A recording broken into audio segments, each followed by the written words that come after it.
আচ্ছা, সো এখানে এই যে বাউন্ডারি যে পয়েন্টগুলো ছিল, এটা হচ্ছে একটা হচ্ছে 100,0, এইটা কত ছিল? এটা ছিল প্রবাবলি এই যে ইকুয়েশনটা ছিল, ওইটা ছিল x plus 3y less than equal 260, that is এটা হচ্ছে x plus 3y is equal to 260 equation. তো এখান থেকে x by 260 plus y by 260 by 3 এটা ইকুয়ালস 1 আসে। সো এই পয়েন্টটা হচ্ছে 0,260/3 এইটা, আর এইটা হচ্ছে এই দুজনের ইন্টারসেকশন, এই ইকুয়েশনটা আর এই যে x plus y equals 100 এর ইন্টারসেকশন, দুইটাকে সলভ করলে কত আসে? 1 1 100 আর এটা হচ্ছে 1 3 260। সলভ করলে এটা আসে 20,80। সো এই পয়েন্ট হচ্ছে 20,80।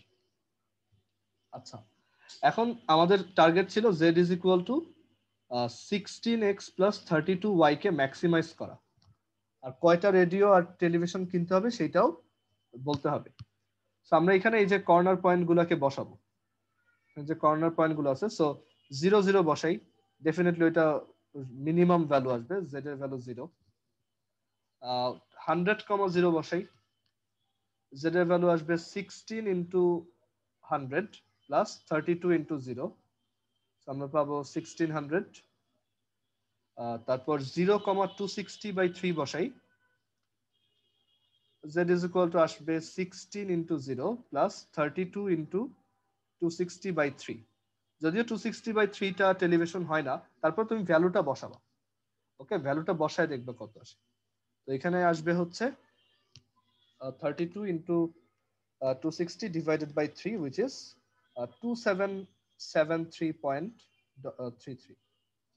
আর এবার লাস্ট ওয়ান 20,80 বসাও, z is equal to 16 into 20 plus 32 into 80 which is 2880।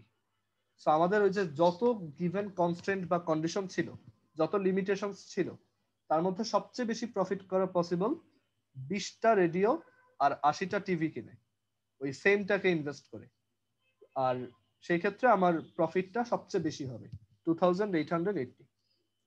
আমরা যখন ফাংশনের ম্যাক্সিমাম মিনিমাম ভ্যালু বের করি কন্টিনিউয়াস ফাংশনের উইদাউট এনি কনস্ট্রেন্ট, তখন ওইটা হচ্ছে আমরা ডিফারেন্সিয়েশন ইউজ করি। বাট যখন এরকম লিনিয়ার কিছু ইনইকুয়ালিটি আমাকে লিমিট হিসেবে দিয়ে দিবে আর একটা লিনিয়ার ফাংশনকে ম্যাক্সিমাইজ বা মিনিমাইজ করতে বলবে, তখন লিনিয়ার প্রোগ্রামিং হচ্ছে আমাদের একমাত্র অপশন।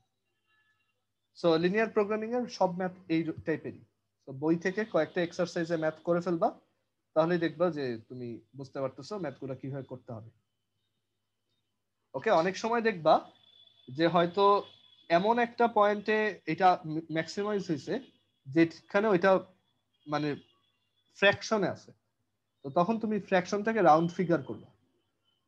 ওকে, ফ্র্যাকশনটাকে রাউন্ড ফিগার করবা, ধরো এটা আসলো 20,80.5 বা 80.6, তো তুমি এটাকে 20,81 ধরে একবার বের করবা আর 20,82 ধরে একবার বের করবা, সরি 80 ধরে একবার বের করবা। এখন তুমি দেখবা যে কোন ক্ষেত্রে এটা বা কোনো ইনইকুয়ালিটিকে তোমার ইয়া করে না, ভায়োলেট করে না। ওকে, ওইটা একটু চেক করে দেখবা, ওরকম ম্যাথ বইতে হয়তো একটা আছে, তো তুমি একটু দেখবা যে কোনটার ক্ষেত্রে তোমার যে গিভেন ইনইকুয়ালিটি গুলো ছিল কোনোটা ভায়োলেট হয়নি, সেইটা তোমার অ্যান্সার।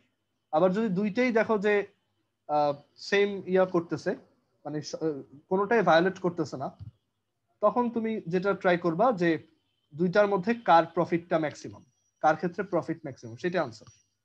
ওকে, মানে মাঝে মধ্যে দেখা যায় এই বাউন্ডারি ভ্যালুগুলো অ্যান্সার হয় না, মানে বাউন্ডারি ভ্যালুগুলো ডেসিমালে চলে আসে, তখন ওইগুলোকে একটু রাউন্ড ফিগার করে, মানে একবার এই 80.6 এর উপরেরটা নিবা আর একবার নিচেরটা নিবা, দুইটা নিয়ে টেস্ট করে দেখবা। বুঝে গেছো? এটাকে বলে অলমোস্ট অপটিমাল সলিউশন। আচ্ছা, সো বাসায় এই লিনিয়ার প্রোগ্রামিং এর একটা বা দুইটা ম্যাথ সলভ করলেই তুমি সবগুলোই করতে পারবা। এই চ্যাপ্টারে সবগুলো করার দরকার নাই, জাস্ট দুই তিনটা দেখো আর গ্রাফ গুলো একটু ভালো মতো প্র্যাকটিস করে রাখো।